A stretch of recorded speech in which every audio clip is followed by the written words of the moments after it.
Compte complet entretien est présenté par Baseball Québec, la fédération du sport officiel de l'été. Le baseball, c'est plus qu'un divertissement. Après des mois d'inactivité, on veut bouger sur des terrains de balle. Rendez-vous au baseballquebec.com. Débranche tout et on va jouer dehors. Ce sera ton été de baseball.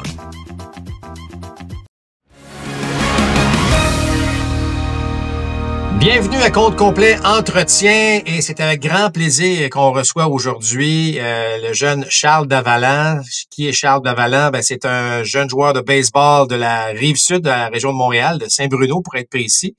Et Charles qui a excellé cette année à Arkansas, évidemment au niveau de les collèges américains de la NCAA Division 1. Le repêchage du baseball majeur, le repêchage amateur s'en vient drôlement rapidement. Donc, quelle belle occasion de parler à Charles. Salut Charles! Salut, ça va bien? Ça va très bien, merci. J'imagine que toi aussi, ça va bien. Avant d'entrer dans évidemment dans ta carrière, comment tu t'es retrouvé à Arkansas? Le repêchage du baseball amateur s'en vient. Je veux savoir, Charles, est-ce que, j'imagine que ça doit être fébrile, mais deux, quelles ont été les dernières semaines ou après depuis la fin du College World Series? Comment ça s'est passé pour Charles Davalant? Ouais, super excité pour dimanche. Donc, j'ai juste un peu hâte de retourner jouer à la balle un peu. Donc, c'est ça. On est revenu d'Omaha. J'ai peut-être eu 2-3 jours de break, mais après, j'ai eu un appel avec mon agent. Puis, j'avais déjà des Zooms avec des équipes que je devais juste parler avec eux. Ils voulaient un peu apprendre à me connaître puis juste parler sur ma saison. Après, j'ai dû aller à New York pour le Supplemental Draft Combine. Donc, vu que j'étais invité au Draft Combine, mais j'ai pas pu le participer juste parce que j'étais à Omaha pour le College World Series. Donc, j'ai dû aller là et c'était un peu, pas un peu plate, mais j'ai pu visiter la ville un peu, mais après, j'ai dû faire des médicaux. Donc, beaucoup d'MRI. J'ai passé 3 heures dans un tube, faire une couple de MRI partout sur mon corps, juste checker que mon corps va bien. Mais ouais, c'était ça. Après, je suis revenu, puis après, j'ai eu une grosse semaine de meeting, de Zoom encore. Puis c'est ça. C'est dimanche et là, je m'entraîne un peu, je frappe puis je m'entraîne, mais super excité pour le repêchage, puis on verra ce qui arrive. Bon, évidemment, sans rentrer dans les secrets, tu as rencontré quelques équipes qui t'ont parlé, qui ont communiqué avec toi. Comment tu te sens là-dedans? Est-ce que je veux dire, c'est quand même un rêve de jeunesse, j'imagine, on va y revenir tantôt, mais de se retrouver à parler des équipes du baseball majeur. Là, j'ai vu la liste de certains experts, ont certainement te retrouver, là, ça dépend des listes, mais on est entre 35 et, mettons, 55, 60. C'est quand même fort impressionnant. Comment tu vis ça? Ouais, mon agent, ça fait depuis high school, mon junior high school que je suis avec, puis c'est une grande aide. Donc, je suis un peu chanceux, donc c'est pas mon premier processus un peu avec le repêchage.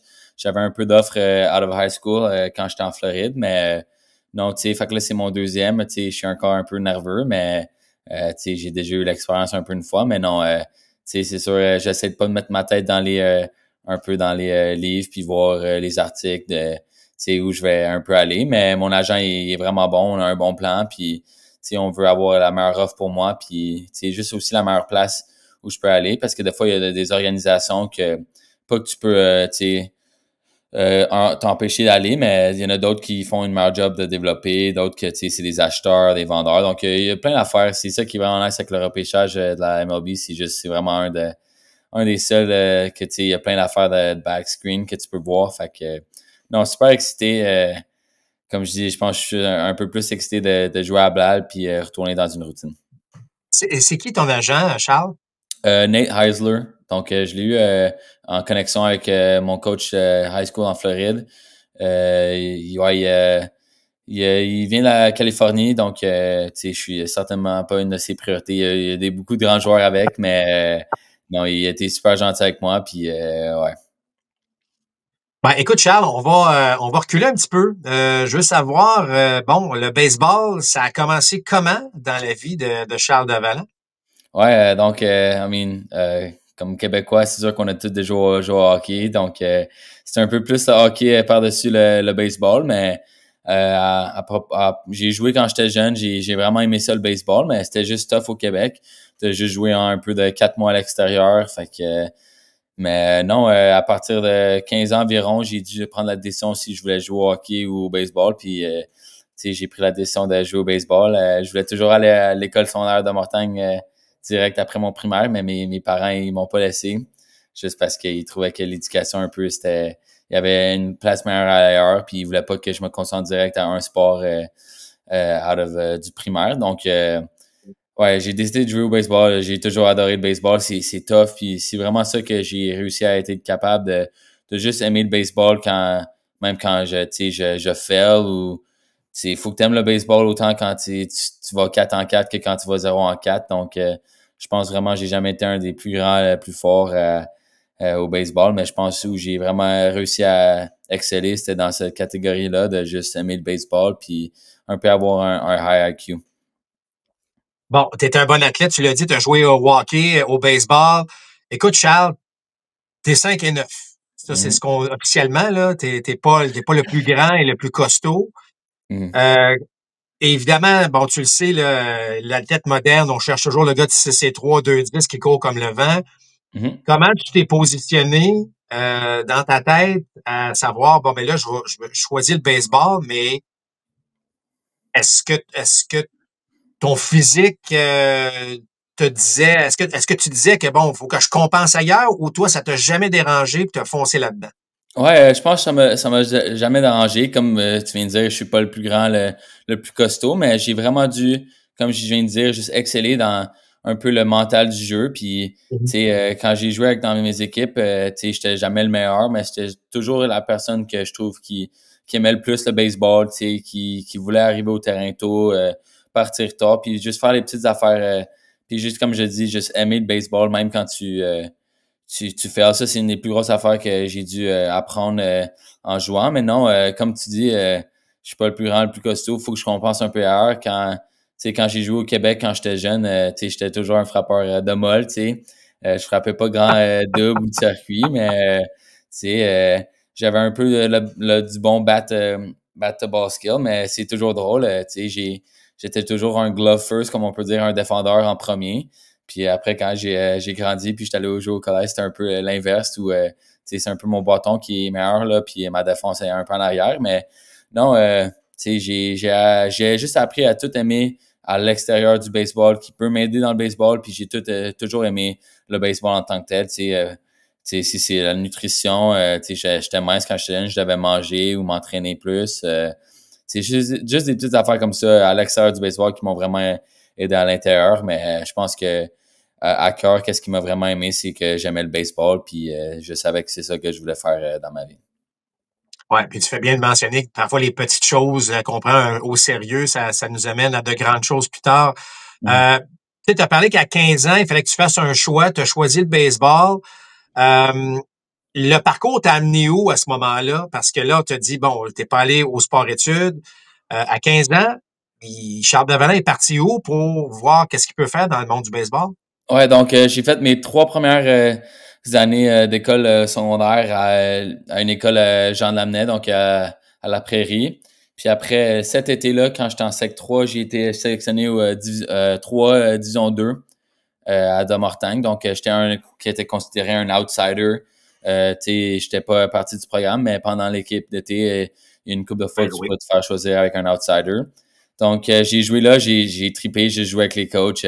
C'est vraiment cette année-là que j'ai vraiment réussi à aimer le baseball. J'ai eu plein de bonnes connexions avec des gars comme Xavier Langlois, juste plein de bonnes personnes au sport-études. Puis c'est après, là, pendant l'été, j'étais comme « Maman, je veux aller au sport-études de Mortagne. Là. J'ai vraiment besoin, je trouve, c'est ça que je veux faire. » Fait que ils m'ont finalement laissé, puis ça, j'étais vraiment content. Donc, j'ai fini mon Sec 4, Sec 5. Sec 4, encore là, j'ai joué à de Mortagne. Ça, c'était vraiment bien. Juste, j'ai continué à progresser, à travailler fort. L'été, j'ai eu la chance d'aller jouer pour... j'étais dans un tryout pour l'ABC, pour, je pense que c'était le U17 ou U16, je m'en rappelle plus vraiment, mais j'étais un des derniers coupés. Encore là, j'étais vraiment, c'était la bonne décision. Je ne vais pas m'asseoir ici à vous dire que j'aurais dû faire l'équipe. Non, j'étais vraiment pas un des meilleurs joueurs, puis je méritais pas, talent-wise, je méritais pas de faire l'équipe. Donc, je me suis fait couper là. Fait qu'après, j'étais allé jouer avec Domortagne. Puis c'était l'année, je pense, COVID un peu, ou quelque chose de même, où c'était genre, il y avait 2, 3A, mais il n'y avait pas de division 1, division 2. On était tous dans la même division. Fait quoi, j'ai joué là à Domortagne encore pendant l'été. Après que je m'avais fait couper de l'ABC, ils ont vraiment, ils ont mis l'enfance qui voulait que je vais à l'ABC pendant mon secondaire 5, juste pratiquer à Montréal. Puis ça, c'est une autre vraiment bonne opportunité que j'ai pu poursuivre. Donc, je suis allé là. Mes parents, encore, ils ont toujours été supportifs. Donc, je suis allé à l'ABC. J'ai pratiqué là un peu. Puis, ouais, c'est ça. Puis après, j'ai décidé d'aller juste avec la COVID. C'était vraiment dur de jouer au baseball là, ici. Déjà qu'on pouvait juste jouer pendant 4 mois à l'extérieur. Il fallait jouer beaucoup à l'intérieur. J'ai décidé d'aller... c'est drôle, en fait. J'ai posté une vidéo sur Twitter. Puis juste une vidéo de moi qui frappait puis qui faisait de la défense. Puis un coach à TNXL Academy, il a vu mon vidéo. Fait que ça, je suis rendu au cégep ma première année. Puis ouais, c'est ça. J'étais allé décider d'aller jouer pour eux. C'est comme un prep school, un peu une académie. C'est drôle, pas vraiment une école. On faisait de l'école en ligne, là, puis on jouait pas mal à la balle. Les 12 mois de l'année, c'était super le fun. C'était la première fois que j'ai exposé à jouer à chaque jour, 24h7. Donc, j'ai adoré ça. Puis c'est là que j'ai joué 2 printemps puis un fall. Donc, 1 an et demi. Puis c'est là que j'ai eu ma première offre à l'Université de Florida Gulf Coast University. C'est encore là, c'était un peu un contact avec mes coachs à l'académie. Puis c'était ma seule offre. Puis j'ai quand même, jump the gun, comme on peut dire. Donc, je tripais. J'ai eu ma première offre. Je capotais. Mes parents étaient super contents. Donc, je suis allé là. J'ai joué ma première année là. J'ai vraiment adoré. C'était vraiment le fun. Mais une affaire que quand je suis allé décider d'aller dans le portail, donc me mettre avec les autres joueurs, c'est juste que je trouvais que je méritais d'être avec des joueurs qui, ils veulent faire ça de leur vie. Ils mettent tout dans le baseball. Puis à cette école-là, sans être irrespectueux. Et c'est une vraiment bonne école, mais des fois, tu as des étudiants, puis il n'y a rien contre ça.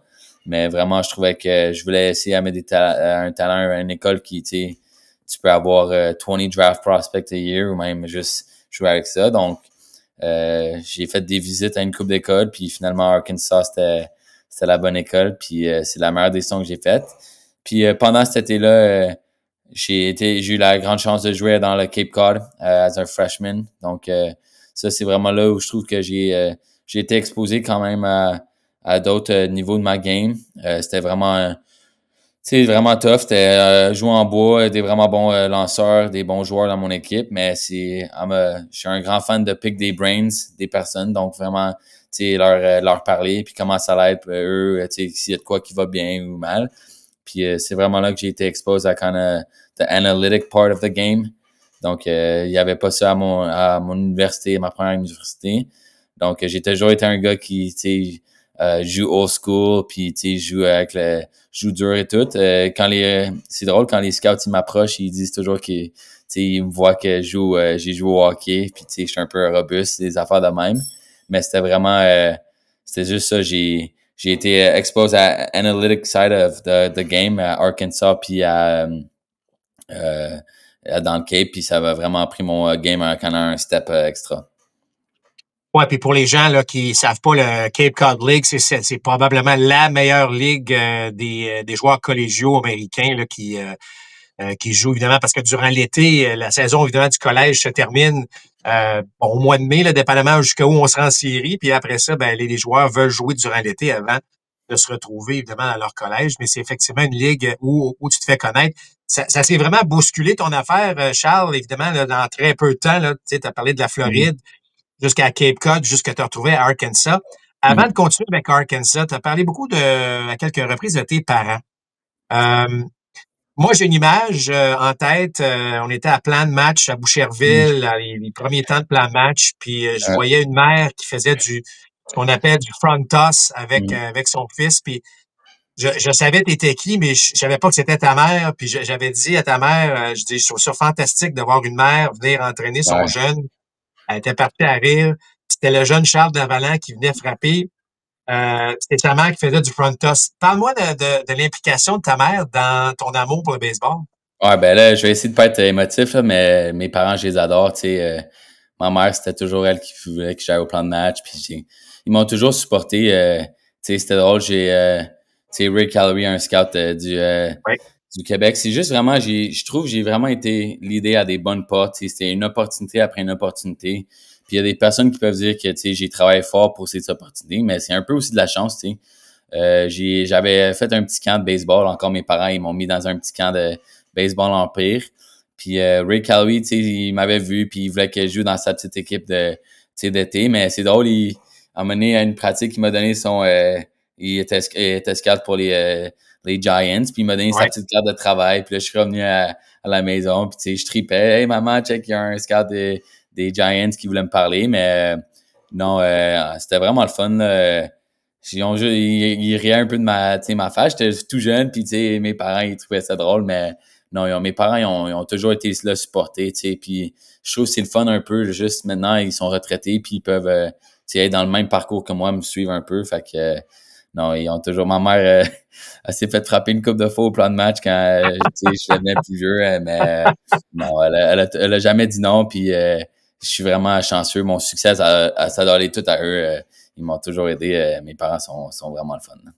Ben, c'est quand même, c'est toujours agréable d'avoir un support de la sorte, évidemment, pour la réalisation de tes rêves.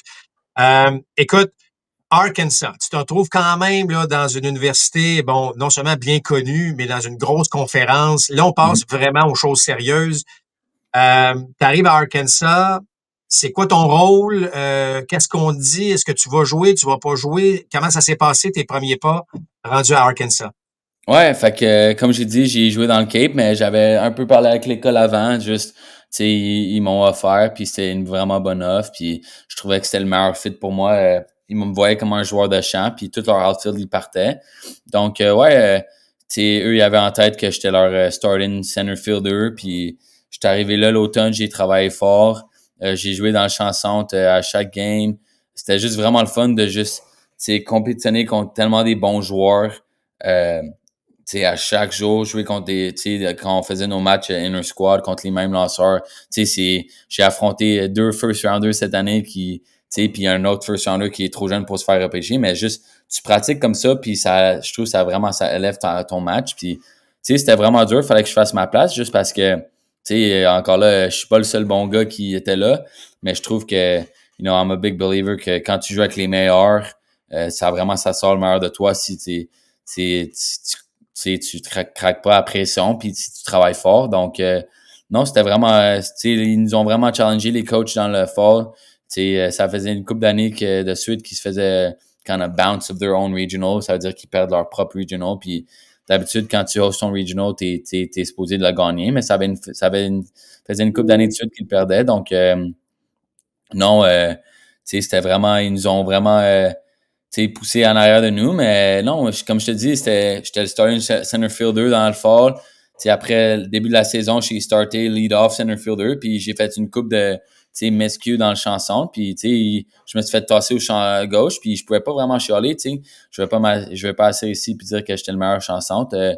Notre champ centre qui a fini l'année, Justin Thomas, vraiment était vraiment bon en def, puis il a mérité la place, fait que ça arrive que tu penses que tu veux jouer une place, mais il y a un autre joueur qui, he outbeat me at the position. So, non, vraiment, c'est ça qui est le fun. Puis c'est ça que je voulais aller dans un environnement où il y a vraiment des bons joueurs. Puis ta place n'est pas garantie. Donc, ouais, j'ai commencé les champs centre, mais après j'ai bougé champ gauche. J'ai vraiment toujours été un lead-off, mais le début de ma saison n'était pas, j'ai commencé mollo, c'était pas terrible, mais c'était pas vraiment bon. Mais ils m'ont continué à me mettre dans le line-up, puis j'ai vraiment fait une couple de swing changes, puis après ça a vraiment parti de là. Peux-tu nous en parler rapidement de ces petits changements-là? Parce que Charles Davalant, je sais que on a parlé de ton physique tantôt, t'es pas le plus grand, mais tu as fait des changements, puis ça t'a amené à aller à non seulement, bon, tu as parlé tantôt que tu avais des qualités de contact, Tu as une bonne coordination main-œil, tu faisais beaucoup de contact, mais là, tu as développé de la puissance en plus. Ben, tu en avais déjà un peu, mais là, ça a ressorti davantage. C'est quoi les quelques éléments que tu as fait pour que on s'améliore comme ça, là? Ouais, ben, d'un, c'est la muscu et la nutrition, comme je l'ai dit, ça, c'était sûrement ma priorité. Même quand j'ai gagné de la masse musculaire, puis j'ai un peu pris de bœuf, ça a vraiment juste développé naturellement des nouveaux mouvements, sans aller trop dans les détails. Avant, j'étais vraiment un gars avec mes mains où je poussais à la balle. Puis, maintenant, dans le nouveau sport de baseball, ça a vraiment évolué. Mais avant, tout le monde, les coachs, ils disent, tu vas être a knob at the ball and all that. Mais maintenant, il faut que tu tournes un peu le baril. Fait que ça s'est fait un peu naturellement quand j'ai pris de la masse un peu. Mais non, j'ai appris à, comme j'ai dit, juste tourner le baril en arrière de moi, puis ça unlock de la puissance là. Mais si je parle de mes changes au collège, je suis arrivé au collège, j'avais un petit leg lift, donc pas un gros leg kick quand j'étais à Florida Gulf Coast University, fait que ma première université. Puis là, mi-saison, je trouvais que j'étais juste un peu trop rush. Le lanceur, quand avec le timing, j'en arrachais. Donc, avant un batting practice, j'ai levé ma jambe avant que même le lanceur de BP lançait sa balle. Donc, c'était quand même like a hover move où j'avais déjà la jambe dans les airs. Puis, j'ai juste toujours trouvé que j'étais on time. Je pouvais pas être rush. Fait qu'à partir de là, j'ai gardé ce leg kick. C'était rendu vraiment plus haut parce que je commençais presque même avant le lanceur du match et à sa motion. Donc, ça m'a aidé. Dans l'été, ça a vraiment aidé. Puis après, dans le fall, j'avais encore mon leg kick qui était rendu vraiment gros, mais au début de l'année, je l'ai commencé, puis j'utilisais ça pour du timing. Souvent, les personnes, ils pensent que tu ajoutes un leg kick pour avoir plus de puissance. Puis ça peut être vrai dans un sens, mais pour moi, c'est juste vraiment l'aspect du timing. Puis au début de l'année, je trouvais que j'avais aucune ajustabilité. Donc, j'étais toujours on time pour la balle rapide, mais tout ce qui était un peu la balle plus lente ou la balle courbe, j'avais aucune adjustability. Donc, je suis allé à un toe tap. Fait qu'un mouvement à deux taps avec ton pied en avant. Donc, c'était quelque chose que j'étais déjà fameux. C'était mon approche à deux prises. Mais finalement, je l'ai juste utilisé à tous les jours, à n'importe quel compte. Puis, c'est drôlement, ça m'a aidé à frapper pour un peu plus de puissance, puis à être juste plus constant, puis frapper la balle un peu plus dans le champ posé, up the middle, puis même tirer la balle. Ben, Charles, tu l'as mentionné souvent, tu es un gars qui étudie la game, t'as franchi quand même des étapes assez importantes. Là, tu étais à Arkansas. Évidemment, tu veux toujours t'améliorer, tu veux toujours aider ton équipe, tu veux toujours amener ton équipe au College World Series, mais à quel moment là, dans tout ça où tu as pensé que là, non seulement je suis bon, là, parce qu'évidemment, il faut que tu sois bon pour jouer là-dedans, mais que là, j'ai une chance d'aller encore plus loin, j'ai une chance d'être un professionnel. Y a-tu un moment là-dedans, un moment donné que tu t'es dit, là, c'est clair, là, c'est là que je m'en vais? Pas vraiment, honnêtement. Même là, aujourd'hui, je pense que ça va être jusqu'à temps que si ça l'arrive, dimanche ou whatever, dans ma tête, je suis juste un petit kid qui vient du Québec, puis les chances sont pas grosses là, mais vraiment, qu'est-ce qui était vraiment le fun avec cette équipe à Arkansas, c'est que, j'étais avec j'ai joué avec notre shortstop, ça va être un first rounder. Comme j'ai dit, il y a 2 lanceurs, ça va être un first rounder. Il y a plein de draft picks dans l'équipe, mais vraiment, notre but, c'était juste de gagner Omaha, puis c'est pas arrivé, mais c'est juste vraiment le fun qu'on a vraiment mis nos affaires personnelles de côté. On n'en parlait pas vraiment. Des fois, avec le outside noise, ça venait, mais je trouve que ça nous a vraiment aidé à juste rester ensemble puis à mettre nos affaires personnelles comme le draft de côté. Puis je pense que ça nous a juste mieux fait jouer. Comme j'ai dit, je serais pas surpris qu'on a 10 joueurs repêchés cette année, même plus. Donc, on a vraiment beaucoup de draft prospects, mais comme j'ai dit, on a juste vraiment mis de ça de côté, puis on voulait juste jouer en équipe puis avoir du fun. Puis à la fin de l'histoire, le baseball, c'est juste un jeu d'enfant quand on a ça. Mais non, on a vraiment aimé ça. Écoute, lorsque vous êtes retrouvés, évidemment, en finale de la College World Series, vous meniez par 2 en dernière manche. Ça a été assez cruel comment tout ça a tourné. C'est là qu'on voit à quel point le sport, parfois, surtout le baseball, parce que bon, il n'y a pas de cadran, ça prend un dernier retrait. Comment vous avez vécu cette... ça n'a pas été facile. On a vu des images, Charles, on se le cachera pas, là, c'était très Oui. émotif. Comment tu t'es senti là, à ce moment-là? Puis combien de temps ça t'a pris à t'en remettre? Ouais, absolument. J'ai échappé une balle que j'aurais dû attraper. Puis pour moi, il y avait deux aspects. Aspect physique, pour moi, c'était juste, I held myself accountable to un haut standard. Puis faut que j'attrape cette balle-là. C'est une balle facile à attraper. Donc au niveau physique, j'étais vraiment, quand bummed que j'ai pas attrapé la balle. Mais émotif, c'était vraiment plus dur pour moi, juste parce que, comme j'ai dit, j'aimais vraiment l'équipe. Je voulais juste jouer une autre journée avec cette équipe-là. Il y a des joueurs que, c'est dur, mais au collège, des fois, il y a des joueurs qui se font pas repêcher, puis c'est la fin de leur carrière au baseball. Donc, juste pour ça que ça soit une autre image, le dernier jeu de leur carrière, c'était vraiment tough pour moi au niveau émotif, mais c'est ça le baseball. Comme j'ai dit un peu plus tôt, c'est pour ça que j'aime le baseball. Faut que t'aimes les hauts jusqu'au pareil que les bas, puis ça va toujours avoir de quoi sur mon cœur, cette game-là, mais à la fin de l'histoire, je m'en suis remis le soir même. C'est ça le baseball, c'est ça qui est fun. Tu peux jouer 162 games, puis il faut que tu aies un fast track, parce que si tu penses à cette erreur-là, la prochaine game, ça va être une boule de neige qui s'accumule. Donc, non, pour vrai, j'ai vraiment appris à mieux quand ma tête juste flipper les choses, même si je viens de frapper un coup de circuit prochain à bat, faut que je flippe les choses, c'est un nouveau à bat. Donc ouais, j'étais vraiment émotif parce que j'aime beaucoup le baseball, puis j'aimais beaucoup cette équipe. Il y a beaucoup de ces coachs que je vais jamais me faire coacher par, puis même affaire avec les joueurs que je vais jamais jouer avec. Donc au niveau émotif, c'était vraiment dur pour moi, mais à la fin de l'histoire, c'est le baseball, ça aurait pu arriver à tout le monde, mais ça arrivé à moi, puis c'est ça le baseball. Donc comme je dis, tu peux pas juste aimer quand tu vas 4-4, faut que t'aimes tous les aspects du baseball. C'est un élément qui est tellement puissant, ce que tu dis, là, puis je reviens souvent à ce que Yogi Berra avait dit, le baseball est 90% mental, puis l'autre moitié physique.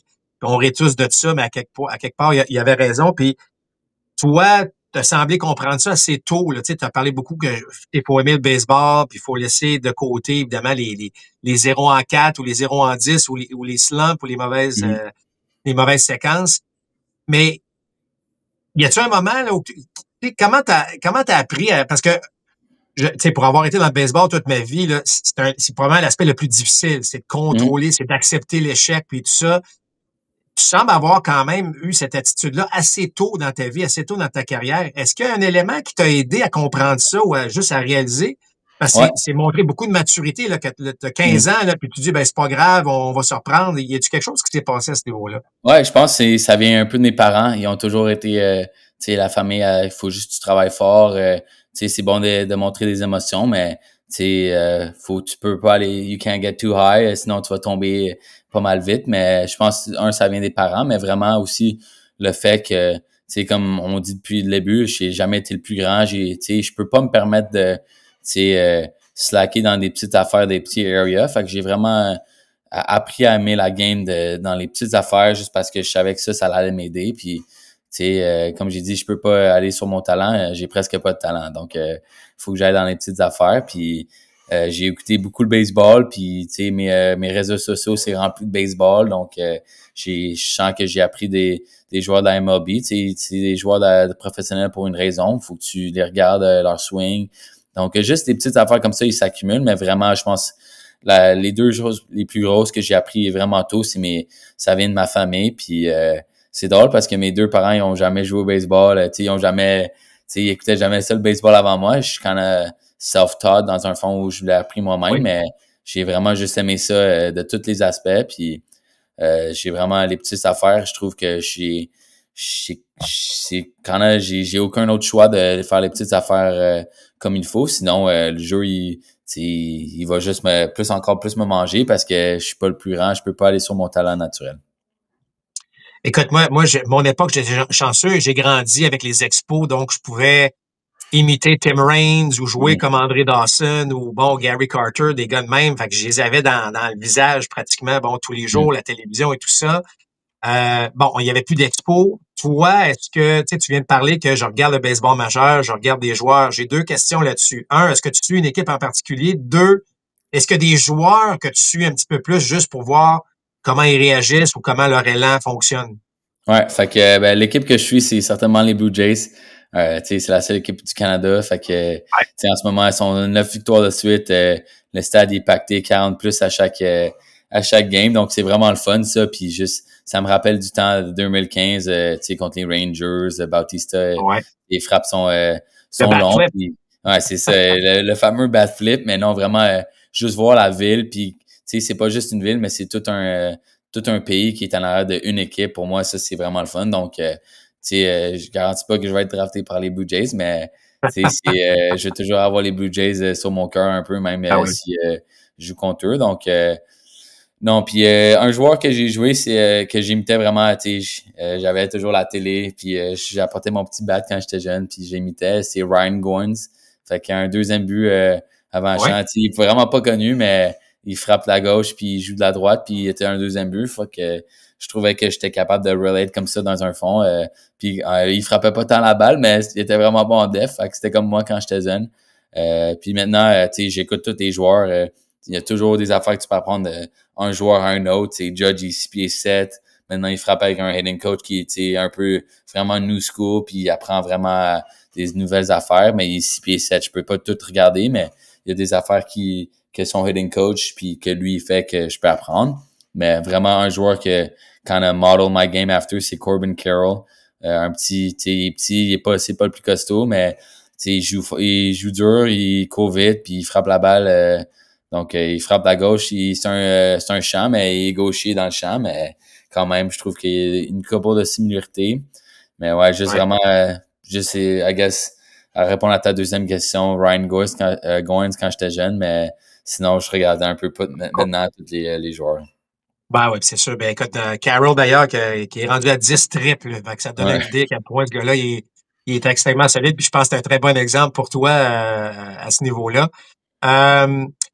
Écoute, le repêchage s'en vient, ça va être un moment quand même assez important. Comment tu te prépares? Comment tu vas vivre ça? Tu vas être où? C'est quoi les heures là, qui vont suivre le repêchage? Ça va ressembler à quoi? Ouais, fait que là, je suis en train de m'entraîner. Je swing encore le bat juste parce que j'aime ça. Puis, faut que je me garde en shape. Mais non, souvent, les joueurs qui se font repêcher, ils vont signer leur contrat à la place où ils se sont fait au complexe. Fait que pas dans la grosse stade. Les gros prospects, ils se font un petit voyage, mettons, à la place. Puis des fois, ils sont capables de frapper le BP sur le terrain puis des affaires de même. Mais ouais, fait que après ça, je vais devoir aller signer mon contrat. Puis souvent, une équipe, ils vont t'associer à peut-être le rookie ball, ça s'appelle des instructs. Donc, où tu commences à frapper à la balle, un peu jouer en défense. Puis quand tu es prêt, ils vont déjà, comme Emilien Pitre l'an passé, il s'est fait drafter par les Rays. Il est allé signer son contrat une couple de semaines, puis il s'est déjà mis dans le niveau A, donc le A faible, mais c'est quand même très bon. Direct après sa saison, il y a eu une couple d'at-bats. Ils veulent mettre ses pieds à l'eau, I guess. Puis donc en espérant que c'est ça qui arrive. Mais ouais, je vais être chez moi à Saint-Bruno. Puis je pense que mes parents, si ça l'arrive, ils vont être beaucoup émotifs, plus émotifs que moi, mais ouais, j'ai hâte que ça arrive, mais comme je dis, je veux juste que si ça l'arrive pas, je retourne à Arkansas, mais si ça l'arrive, je pense que j'ai juste hâte de rejouer à la balle puis dans une routine. C'est quand même des pas pires opportunités parce que si ça marche pas, tu peux retourner à Arkansas et si ça marche, évidemment, tu te retrouves dans le baseball professionnel. Fait que ça, c'est extraordinaire. Mais bravo pour te retrouver dans cette situation-là, Charles. Je veux dire, je trouve que tu nous as vraiment simplifié. Là. Je sais qu'il y a pas mal de travail puis d'heures d'entraînement puis de décisions difficiles à prendre, mais bravo pour ce que tu as fait jusqu'ici. C'est remarquable. Merci. T'es un voltigeur maintenant. On sait que tu vas être repêché. Là. On va voir à quel point là, tu vas pouvoir signer. Ça va être un autre dossier. Mais est-ce que tu es ouvert, évidemment, on sait que la polyvalence, on regarde un gars comme Abraham Taureau présentement. Est-ce que c'est quelque chose que, évidemment, tu es ouvert de dire je peux retourner à l'avant-champ? Est-ce que tu t'entraînes des fois à frapper des roulants? Comment ça se passe en ce moment? Ouais, donc, tout en Arkansas, j'ai joué dans le champ, mais, j'ai joué growing up. Fait que tout quand j'ai grandi, j'étais à l'avant-champ. Puis pendant les Zooms avec les équipes, c'est une question qui se passe. Ils me demandent tout si je suis je suis prêt à retourner dans l'avant-champ. Puis qu'est-ce que je dis, c'est tant que mon nom est dans le line-up, ça me dérange vraiment pas de jouer n'importe où. Donc, non, c'est un choix pas un choix, c'est vraiment pas ma décision, mais comme je suis ouvert à ça, je trouve que being a utility player, c'est vraiment important. Puis juste, tu sais, être capable de jouer un peu partout, c'est vraiment important. Donc, j'ai pas pris des ground balls récemment, mais je suis sûr que si c'est une option pour une équipe, je vais aller, tu sais, comme j'ai dit, au instructs ou whatever, puis s'ils veulent que je focus dans l'avant-champ, je vais en prendre, puis je vais devoir, tu sais, quand même le récupérer assez vite, mais ça va être quelque chose que je vais devoir travailler fort. Mais oui, c'est toujours, c'est drôle que tu l'amènes parce que c'est vrai que c'est les équipes des ligues majeures, ils me demandent tout ça dans les zooms que j'ai, puis c'est certainement quelque chose que je veux garder, avoir ma polyvalence. En tout cas, ton histoire est très inspirante. Tu as parlé, tu as insisté pour éventuellement aller au sport-études, l'aide que le sport-études t'a donné, l'ABC par la suite. Tu as été coupé de l'ABC, tu as pris ça comme une bonne leçon, tu es revenu. C'est très inspirant. Est-ce que tu aimes ça jouer le rôle d'un jeune là, tu sais, qui je sais pas, là, les gens qui vont nous écouter, nous regarder, puis ils vont dire écoute, moi, mon kid, il y a 14, il y a 15 ans. Est-ce que c'est un rôle que tu aimes jouer, ça, le rôle de celui qui va peut-être même à la limite conseiller là, les jeunes? Ouais, pour moi, c'est juste, tu sais, I guess que c'est tough pour moi de voir myself comme un role model, mais pour moi, la vie que je donne aux petits kids, c'est juste vraiment, faut que tu apprennes à aimer le match, comme j'ai dit maintenant, la game de baseball, depuis le début, tu sais, les écouteurs, ils vont me trouver pas mal tannant, là, mais juste vraiment aimer tu sais, les petites affaires, puis aimer le baseball parce que, tu sais, tu joues au baseball. Pas aimer parce que t'es le meilleur frappeur de ton équipe, tu frappes des home runs. Non, parce qu'il y a des fois que, c'est tough, c'est vraiment tough au Québec de comprendre que, tu peux être le meilleur au Québec, mais après tu vas aux États-Unis, c'est un choc que moi j'ai eu, tu sais, puis il y en a 20 000 des meilleurs que toi. Fait que, tu compétitionnes jamais contre les personnes juste au Québec ou juste à l'extérieur même, mais faut vraiment que tu compétitionnes avec juste entre toi-même à chaque fois. Puis, mon advice, c'est, comme je te dis, juste aimer la game parce que c'est vraiment un beau sport. Puis, il faut que tu aimes les hauts puis les bas parce que, comme qu'est-ce qui m'est arrivé à moi au College World Series sur un des plus gros stages, ça peut arriver à tout le monde, mais faut que tu sois prêt à accepter que le baseball, ça va arriver. C'est sûr que ça va arriver. Fait que tu peux pas juste être prêt à avoir du succès. Faut que tu te prépares à avoir des gros moments où tu fermes, mais faut que tu apprennes à les aimer puis à savoir que ces moments-là, ils vont t'aider à avoir plus de succès dans le futur. En tout cas, écoute, j'espère qu'il y a beaucoup de jeunes qui vont écouter l'entrevue parce que Charles, tu démontres belle maturité, me dire une chose. Puis on le sait, là, moi, ma carrière est passée, mais je sais que l'aspect mental est tellement important. Puis je pense que ça, tu l'as, ta simplicité. En tout cas, tout ce qu'on peut te souhaiter, Charles, c'est bonne chance. Écoute, je suis content de te parler avant le repêchage. On va sûrement se reparler après, voir comment tout ça s'est déroulé. Mais félicitations encore pour cette belle carrière. Ce que tu as accompli avec Arkansas, c'est fantastique. Et puis, écoute, le meilleur pour la suite, mon cher, on va se reparler, mais merci de ce témoignage qui était sincère et qui est très inspirant pour la relève. Merci beaucoup. Merci pour votre temps. J'apprécie ça. Puis j'aime toujours ça parler du baseball. Donc, ça me fera plaisir de reparler, de revenir sur ce balado. Ben, parfait. Merci, Charles, encore. Merci beaucoup.